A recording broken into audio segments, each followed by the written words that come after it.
അങ്ങനെ നമ്മുടെ ബ്രേക്ക്ഫാസ്റ്റിന്റെ പരിപാടിയൊക്കെ കഴിഞ്ഞപ്പോഴേക്കും ഫുഡൊക്കെ കഴിച്ച് വന്നപ്പോഴേക്കും കിച്ചന്റെ കോലം ഇതിങ്ങനെയായിരുന്നു. അപ്പൊ ഞാൻ ജസ്റ്റ് ഒന്ന് ഒതുക്കി വെച്ചിട്ട് പാത്രം കഴുകി വെക്കാൻ വിചാരിച്ചു.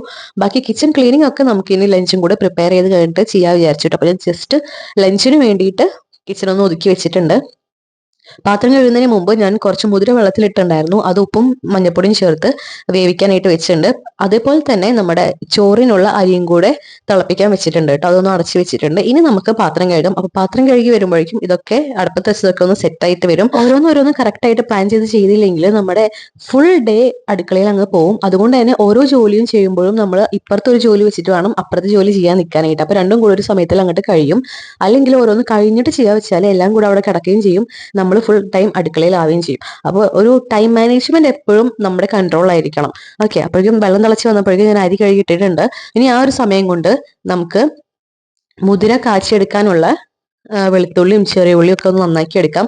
ഒപ്പം തന്നെ ഞാൻ മോരുകറിയും കൂടെ പ്ലാൻ ചെയ്യുന്നുണ്ട് കേട്ടോ. അപ്പൊ ഇന്ന് ചോറിന് ഞാൻ പ്ലാൻ ചെയ്യുന്നത് മുതിര ഉപ്പേരിയും പിന്നെ ഒരു ഒഴിച്ചു കറിക്കും മോരുകറിയും പിന്നെ നമുക്ക് മീന് ഇന്നലെ വറുത്തതിൽ 2 മീന് ബാക്കിയുണ്ട്. അപ്പൊ അത് ഫ്രിഡ്ജിൽ നിന്ന് എടുത്ത് വെക്കണം. ഫ്രിഡ്ജിൽ ഇന്നലെ മസാല ഇട്ടപ്പോൾ തന്നെ മസാല കൂട്ടി വെച്ചേക്കുവാണ്. അപ്പൊ ഞാൻ എന്താ ഇനി മുതിര വെന്ത് വന്നപ്പോൾ അതിന്റെ വിസിലൊക്കെ പോയപ്പോൾ അത് കാച്ചിയെടുക്കാൻ വിചാരിച്ചു. അപ്പോഴേക്കും എണ്ണ ഒഴിച്ച് ചെറുള്ളിയും വെളുത്തുള്ളിയൊക്കെ ഒന്ന് മൂപ്പിച്ചെടുത്ത് അതിലോട്ട് നമ്മുടെ ക്രഷ്ഡ് ചില്ലിയും കൂടെ ചേർത്തിട്ടാണ് കേട്ടോ മുതിര മീൻസ് ഉപ്പേരി ഉണ്ടാക്കുന്നത്. അപ്പോൾ ഇത് കുറച്ച് വെള്ളമുണ്ട്, നന്നായിട്ട് തിളച്ച് വരണം.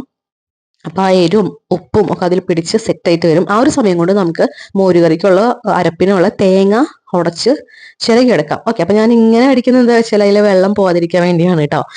അത് ഒന്ന് കൊട്ടിയിട്ടുണ്ടെങ്കിൽ ഞാൻ പിന്നെ അത് തിരിച്ചിട്ട് നേരെ ഇട്ടിട്ട് ഒന്ന് ജസ്റ്റ് ഒന്ന് കൊട്ടി കൊടുക്കും. അപ്പൊ അങ്ങനെ തേങ്ങ ശരിക്കും മാറ്റി വെച്ചപ്പോഴേക്കും നമ്മുടെ ചോറ് വെന്ത് വന്നിട്ടുണ്ടായിരുന്നു. അപ്പൊ അത് ഊറ്റി ഇങ്ങനെ ഒരു പാത്രത്തിലാക്കിയിട്ട് അത് മാറ്റി വെച്ചിട്ടുണ്ട്. അപ്പോഴേക്കും ഞാൻ ഫ്രിഡ്ജിൽ നിന്ന് ഫിഷ് ഫ്രൈ ചെയ്യാനുള്ളത് എടുത്ത് കൊണ്ടുവന്നു. നല്ല തണുപ്പുണ്ടായിരുന്നു. അപ്പൊ തണുപ്പ് കുറച്ച് മാറിട്ട് വെച്ചു. അപ്പോഴേക്കും മോരുകറി ഉണ്ടാക്കാൻ വിചാരിച്ചു. ഇത് സിമ്പിൾ മോരുകറിയാണ് കേട്ടോ. പക്ഷേ എന്റെ എളുപ്പമണിക്ക് ഞാൻ ഈ പാത്രത്തിൽ ഉണ്ടാക്കി വെച്ചപ്പോഴേക്കും ഫുൾ പൊകയായി. ഇത് മടിയന്മാർക്ക് പറ്റിയൊരു മോരുകറിയാണ്. ഒരു പാത്രത്തില് എണ്ണ ഒഴിച്ചിട്ട് കടുകും മുളകും വറുത്തതിന് ശേഷം നാളികേരത്തിന്റെ അരപ്പുണ്ടല്ലോ, നാളികേരം, ചെറുള്ളി, ഇഞ്ചി, പച്ചമുളക് ചേർത്ത് കുരുമുളകൊക്കെ ചേർത്തിട്ടുള്ള അരപ്പ് അതിലേക്ക് ഒഴിച്ചു കൊടുക്കുക.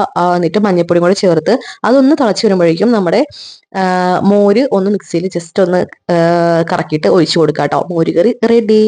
അപ്പോൾ എളുപ്പമായിട്ടുള്ള ഉണ്ടാക്കാൻ പറ്റിയ മോരുകറി അല്ലേ. അപ്പോൾ നിങ്ങളൊന്ന് ട്രൈ ചെയ്ത് നോക്കട്ടെ. നല്ല ടേസ്റ്റാണ്. ഒരു കഷ്ണങ്ങളും ഇല്ലെങ്കിലും നമുക്ക് ഇത് മോരുകറി വെക്കാം. ഇങ്ങനെയാണ് വെക്കുന്നത്. കിടക്കാനുള്ള മീനിൽ ഞാൻ കുറച്ചും കൂടെ മുളക് പൊടി, മല്ലിപ്പൊടി, ഉപ്പൊക്കെ ചേർത്ത് കൊടുത്തിട്ടുണ്ടായിരുന്നു. എന്നിട്ട് ഇന്നലെ വറുത്ത അതേ ചീഞ്ചട്ടിയിൽ കുറച്ചും കൂടെ എണ്ണ ചേർത്തിട്ടാണ് കേട്ടോ ഇന്ന് മീൻ വറക്കാൻ വേണ്ടി വെക്കുന്നത്.